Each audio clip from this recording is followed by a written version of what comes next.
Welcome back to Mitchell Makes Vids, your essential source for insightful stock analysis. I'm Mitchell, and today we're personalizing your portfolio with Zedge Inc., ticker ZDGE, the mobile app innovator delivering ringtones, wallpapers, and premium subscriptions to millions worldwide. Earnings fireworks today.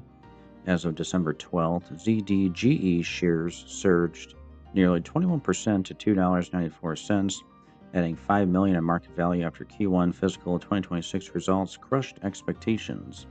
Revenue hit $7.6 million, up 5.8% year over year and topping forecasts, driven by blockbuster subscription growth. Active subs reached a record 1.075 million, up 54.1%, with ARP MAU climbing 29.2% to 0.099.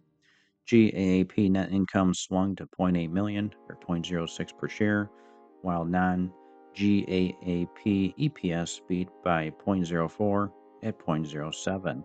Adjusted EBITDA rocketed 312.5% to 1.2 million. Management kicked off share repurchases, 240,000 shares bought back, and declared the first quarterly dividend, signaling confidence. Q2 outlook: seasonally stronger with lean ops and investments in AI like data seeds, fueling the core engine despite softer MAUs. Analysts maintain buy ratings amid year-to-date resilience. ZDGE, app ascent or fleeting flash? Customize your take below, like for the beats, and subscribe to Mitchell Makes Vids. Invest sharp. See you next time. Guys, check the links in the video description below. Make some cash. Become a member of my channel today. And see you in the next one.